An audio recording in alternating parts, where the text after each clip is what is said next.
स्वागत करते हैं। तीन मूर्ति भगवान के चरणों में हमारे अतिथि महोदय मंगल प्रभात लोढ़ा अपने श्रीफल भेंट करते हुए मृत्यु ने अपने नतमस्तक कराते हुए आशीर्वाद श्री जी का ले रहे हैं। और आइए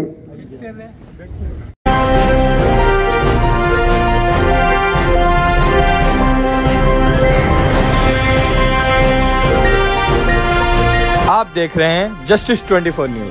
मुंबई में बना पहला कबूतर खाना, त्रिमूर्ति जैन मंदिर में हुआ उद्घाटन।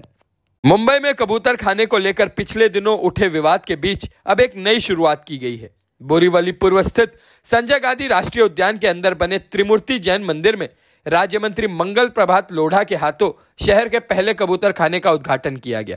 गौरतलब है कि पिछले महीने अदालत के आदेश के बाद मुंबई के सभी कबूतर खाने बंद कर दिए गए थे, जिससे काफी विवाद खड़ा हो गया था। लोगों का मानना था कि इन कबूतर खाने के बंद होने से धार्मिक और सामाजिक परंपरा को ठेस पहुंच रही है। इसी पृष्ठभूमि में नेशनल पार्क परिसर में यह कदम उठाया गया ताकि किसी भी व्यक्ति को असुविधा न हो और साथ ही कबूतरों की देखभाल की परंपरा भी सुरक्षित रहे। उद्घाटन कार्यक्रम में उपस्थित लोगों से बातचीत के दौरान मंगल प्रभात लोढ़ा ने कहा कि नेशनल पार्क में बने इस कबूतर खाने की तर्ज पर हर वार्ड में इस तरह की व्यवस्था की जाएगी। उनका कहना था कि इससे कबूतरों के लिए उचित स्थान मिलेगा और साथ ही नागरिकों को भी किसी भी प्रकार की समस्या का सामना नहीं करना पड़ेगा। इस प्रकार मुंबई का पहला कबूतर खाना अब त्रिमूर्ति जैन मंदिर नेशनल पार्क के भीतर शुरू हो चुका है, जो आगे आने वाले समय में शहर के अन्य हिस्सों के लिए भी एक उदाहरण साबित हो सकता है। अब आइए देखते हैं जस्टिस 24 न्यूज पर इस उद्घाटन समारोह के दौरान राज्य मंत्री मंगल प्रभात लोढ़ा ने क्या कुछ कहा। इस रिपोर्ट वरती सगळीकडे आंदोलन केलेलं आहे, त्याबद्दल आपली काय प्रतिक्रिया? ते ठीक आहे, त्याबद्दल मी काय बोलू इच्छित नाही। ते जे काय बोलणार ते बोलणार आहे, पण ते मुंबई क्रिकेट असोसिएशनमध्ये एक मिलिंद नार्वेकर जी माणूस आहे, ते उद्धव ठाकरे यांचे निकटवर्ती तेज आहे का, तो ते काय तिथे आता कंटिन्यू राहणार आहे की ते विरोधामध्ये काय करणार आहे, ते त्याने विचारा काय त्यांच्या धोरण आहे यामध्ये। सर, अतिशय चांगली संकल्पना ही तुम्ही आज तुमच्या कार्यक्रमामध्ये मंत्रीजी मंगल प्रभात लोढ़ा आला होता आणि त्याने कबूतरखान्याचं उद्घाटन केलं, काय सांगा? पशु पक्षी आज या ठिकाणी नॅशनल पार्कमध्ये जैन धर्मियांचं, दिगंबर जैन धर्मियांचं तीन मूर्ती क्षेत्र आहे आणि भव्य तीन मूर्ती क्षेत्राच्या सानिध्यामध्ये आमचे आमदार मंगल प्रभातजी लोढ़ा या ठिकाणी आले। त्यांनी तीन मूर्ती भगवंतांच्या चरणाचा अभिषेक पाहिला, दर्शन केले।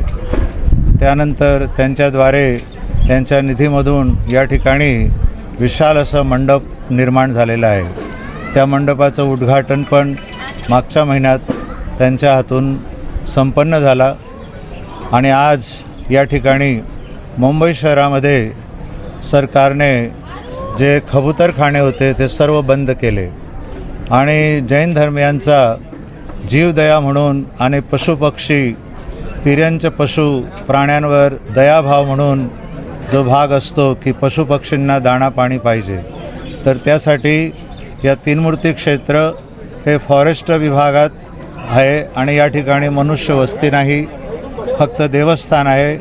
त्या हिशोबाने मुंबई शहराचं पहिलं असं कबूतरखाना म्हणून त्यांनी या ठिकाणी उद्घाटन केलेलं आहे आणि पशुपक्षींना दाणा पाणीची सर्व सोय या ठिकाणी केलेली आहे।